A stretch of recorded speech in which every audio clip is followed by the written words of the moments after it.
Persepsi kita tentang uang akan menentukan nasib kita, mau jadi orang miskin atau mau jadi orang kaya raya. Ini udah sangat-sangat terbukti banget bahwa pikiran kita, omongan kita, self-talk kita, afirmasi kita itu menentukan nasib kita sendiri. Ya, banyak banget, masih banyak di sekeliling kita orang-orang yang belum paham dan takut jadi orang kaya. Makanya dia miskin terus, ya. Banyak yang sering ngomong, saya mah yang penting cukup buat makan, yang penting saya cukup pas bayar kontrakan ada uangnya, yang penting anak saya bisa sekolah, udah cukup. Ya sudah, kalau memang itu mau kamu, berarti kamu siap untuk hidup pas-pasan. Mau kayak gitu. Aneh ya? Aneh aku sama orang-orang kayak gini. Kadang mereka tuh takut kaya, takut nanti di akhiratnya ntar disiksa, ntar diajab. Kok takut sih? Kalau emang uangnya halal berkah, kamu belanjakannya juga di jalan Allah ya, banyak bersedekah. Kenapa takut? Justru itu insya Allah akan memperberat timbangan amal pahala kita. Kendaraan kita nanti ke sana. Daripada orang miskin, udah miskin, dia nggak bisa berbuat apa-apa kan? Kalau miskin kan serba terbatas. Gimana caranya dia mau sedekah? Gimana caranya dia mau berbagi sama orang? Orang dia aja juga susah. Terus mau gimana dong? Nambahin amal ibadahnya mau ngapain? Ngaji aja, sholat aja. Itu mah nggak usah dibahas, itu mah udah pasti kewajiban kita. Tapi kita pengen dong berbuat lebih dari itu. Ya gak? Kita juga pengen dong menikmati hidup ini.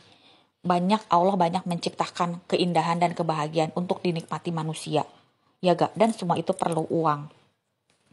Ini mindset yang kayak gini tuh harus dirubah deh. Kayak misalnya nih gini ya, Tuhan itu sayang loh sama orang miskin gitu. Orang miskin mah ntar di akhiratnya gak dihisap, cepet deh pokoknya langsung masuk surga. Coba kalau orang kaya ditanyanya lama, pokoknya orang kaya mah banyak masuk neraka.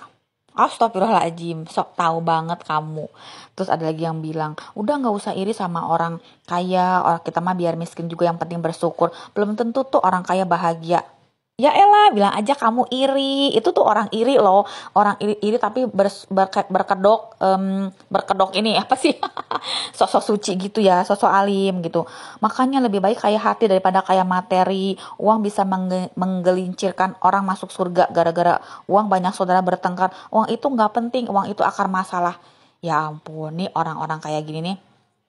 Orang-orang yang dijauhin uang loh. Ngapain uang deket sama dianya juga gak suka sama uang. Aneh ya, aku bingung sama orang-orang yang bermindset kayak gini. Justru kita kan bisa mengubah mindset kita. Kita tuh harus kaya raya, kita tuh penting banget jadi kaya. Kenapa? Karena segala sesuatu perlu uang. Semua perlu uang. Dengan uang itu kita bisa membahagiakan diri sendiri dan orang lain. Kita bisa bersedekah, berinfak, berzakat, menyantuni anak yatim, bisa umroh, bisa haji, dan sebagainya. Yang orang nonis bisa ke Holy Land gitu kan ya, dan sebagainya. Jadi kita tuh kalau kaya, kita tuh bisa melaksanakan syariat Islam secara kafah, secara total. Jadilah pembayar zakat, bukan penerima zakat. Jadilah pembangun masjid, bukan cuma pengurus masjid. Nah, kenapa kaya itu penting? Ya penting lah kamu bisa bangun rumah jompo, kamu bisa bantu orang miskin. Kenapa gitu kalian tidak terpikir seperti itu? Orang-orang yang tadi aku bilang ya. Teman-teman, jadi aku juga agak menyesal. Mengapa aku baru mengerti ilmu ini baru sekarang gitu kan. Kenapa nggak dari dulu ada yang mengajarkan aku tentang afirmasi, tentang self talk, kenapa gitu kan. Seandainya aku tahu dari dulu, nggak mungkin aku banyak banget melewati hidup yang tidak enak di belakang sana. Pasti aku sekarang udah seneng banget hidupnya gitu kan. Makanya begitu aku tahu ilmu ini, aku pengen langsung berbagi sama siapapun juga. Karena kita ini ditakdirkan hidup di dunia ini sama Allah, sama Tuhan, untuk dibahagiakan, untuk bahagia. Nggak ada tuh Tuhan menciptakan manusia untuk disiksa, untuk disakitin, untuk hidupnya penuh musibah atau gimana, atau yang tidak enak, enggak. Tapi untuk dibahagiain sama Allah, sama Tuhan. Itu kita harus yakini. Memang Allah ngasih cobaan, ngasih ujian, ngasih musibah, itu mah biasa ya, untuk naik kelas. Satu lagi nih, untuk orang-orang yang katanya kena ujian, kena cobaan, kena musibah, jangan suka GR ya. Kalau pas kena jebret sama Allah dikasih suatu hal yang gak enak, bilangnya, iya aku lagi diuji sama Allah, aku lagi dicoba nih sama Allah, aku lagi kena musibah sama Allah. Ya ngaku-ngaku kayak gitu, emang ibadahnya udah pol, udah rajin belum? Kalau memang kalian udah rajin benar-benar ibadahnya, ya udah cocok kalian bilang itu ujian atau cobaan musibah buat kalian. Tapi buat kalian yang ibadahnya aja males, yang gak sih sholat belang bentong, gak pernah sedekah, terus udah gitu hidupnya juga gak bersyukur, suka nyakitin orang, pas jebret dikasih peristiwa nggak enak, langsung deh, aduh nih aku lagi diuji Tuhan, coba Tuhan. Kalian tuh bukan itu, kalian tuh lagi dihukum sama Allah, diajab sama Allah.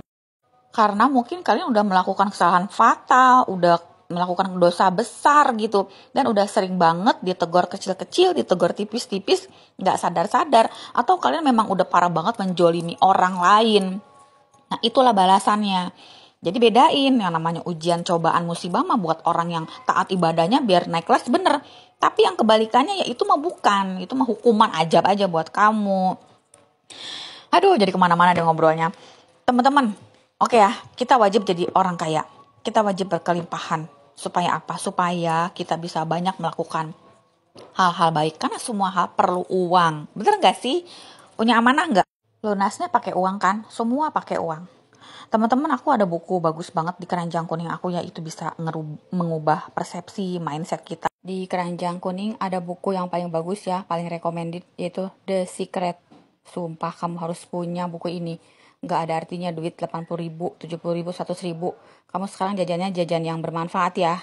Beli buku deh pokoknya. Itu investasi leher ke atas. Gak bakalan hilang, selalu ada. Bisa ngerubah mindset kita dan nasib kita sekalian. Oke, selamat membaca bukunya teman-teman. Nanti kita ketemu lagi ya di video yang selanjutnya. Terima kasih atas perhatiannya. Assalamualaikum warahmatullahi wabarakatuh.